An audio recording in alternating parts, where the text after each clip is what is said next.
حضرت سالبہ بن عبد الرحمن میرے کریم محبوب علیہ السلام کے صحابی ہیں، غریب ہیں۔ غربت بڑی اعلیٰ چیز ہے، ہاں غریبی بڑی نعمت ہے، یہ آزمائش ہے، اس میں کوئی شک نہیں، لیکن قیامت والا دن پتہ چلے گا جب غریب چھلانگ لگا کے جنت میں داخل ہو جائیں گے۔ اور امیر تو کھڑے ہیں نا، میرے نبی پاک نے حضرت عبد الرحمن بن عوف کو، حضور صبح صبح اٹھے تو نبی پاک کی آنکھوں میں آنسو تھے، فرمایا میرے عبد الرحمن بن عوف کو بلاؤ۔ حضرت عبد الرحمن بن عوف آئے تو حضور نے سینے سے لگا لیا، نبی پاک کھول کے روئے، یا رسول اللہ حضور کیا ہوا؟ فرمایا عبد الرحمن رات میں نے خواب دیکھی ہے، سارے جنت میں چلے گئے، تو پیچھے رہ گیا، تو پیچھے رہ گیا، میں کھڑا تیرا انتظار کرتا رہا، میں تیرے بغیر جا نہیں سکتا تھا، پھر تو آیا ہے تو تیرا سارا وجود پسینے سے بھیگا ہوا تھا۔ حضرت عبد الرحمن بن عوف تڑپ کے روئے، قدموں پہ سر رہا، حضور میری غلطی۔ فرمایا یار تیرے پاس مال بڑا ہے، تجھے حساب دیتے دیتے لیٹ ہو گئی، تیرے بیگ کھل گئے، تجھے حساب دینا پڑ گیا، تو لیٹ ہو گیا، میں پریشان ہو گیا۔ حضرت عبد الرحمن ابن عوف نے 100 گھوڑا مال اوپر رکھ کے حضرت عبد الرحمن نے حضور کی بارگاہ میں پیش کیا، کہا یا رسول اللہ یہ۔ اور پتہ ہے ایک دن کیا ہوا؟ ایک دن سرکار کے وصال ظاہری کے بعد حضرت عبد الرحمن ابن عوف نبی پاک کے گھر کے دروازے کے باہر آ کے بیٹھ گئے اور یوں سر کو پکڑا ہوا ہے، رو رہے ہیں۔ حضرت ام سلمہ حضور کی زوجہ باہر آئیں، کہا بیٹا عبد الرحمن کیا ہوا؟ جب پوچھا کیا ہوا تو اور کھول کے روئے، کہا کیوں روتا ہے؟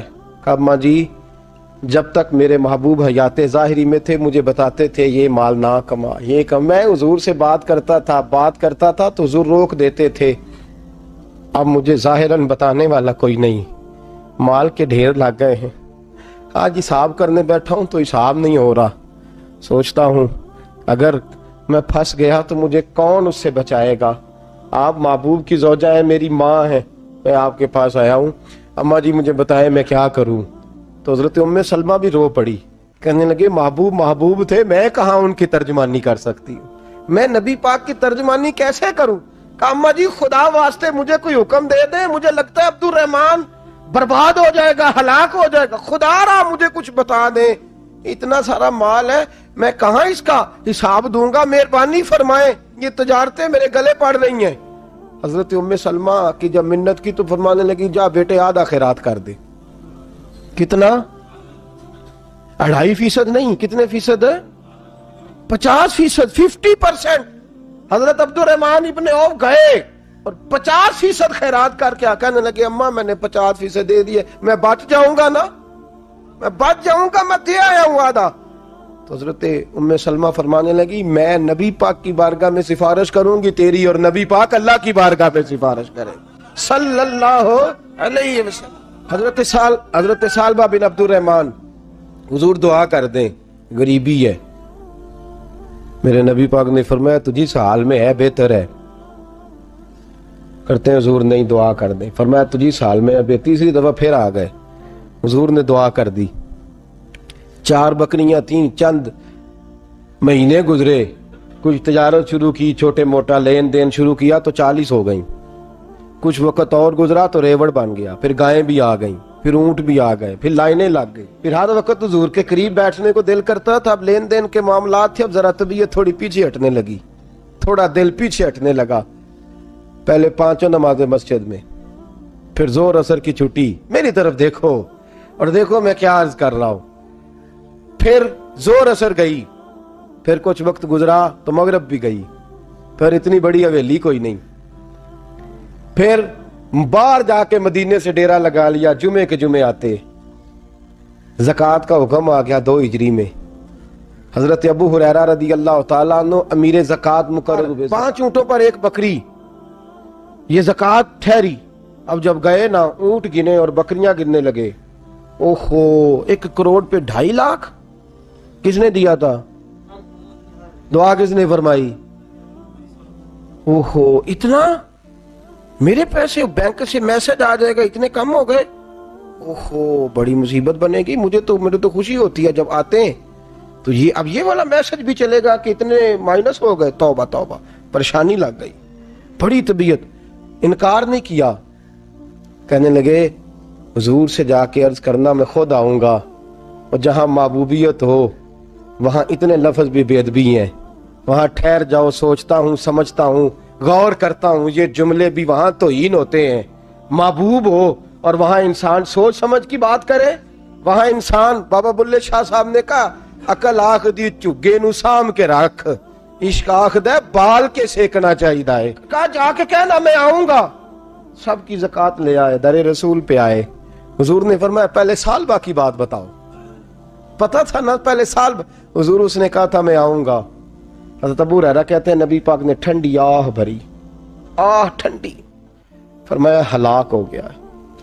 اس کو کہا تھا نہ اس چکر میں پڑ، ہلاک ہو گیا، ہلاک۔ حضرت ابو ہریرہ فرماتے ہیں دو باریک باریک آنسوؤں کے قطرے بھی میں نے محبوب کی آنکھوں میں دیکھے۔ اپنا ہے نا تو دکھ ہوا، یار میرا اپنا تھا، یہ ہلاک ہی ہو گیا ہے، کدھر چلا گیا ہے؟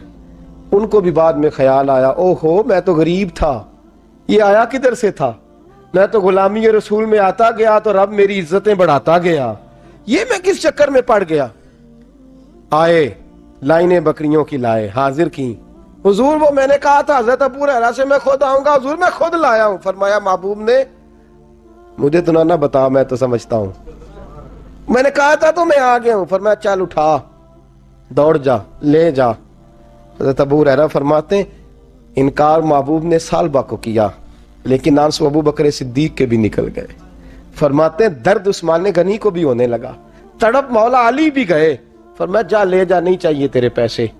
فرماتے ہیں سالبہ نے ہاتھ باندھے، کہا محبوبہ غلطی ہو گئی، حضور مجھے، فرمایا تجھے کہا نا تیرے نہیں چاہیے، نکل جا۔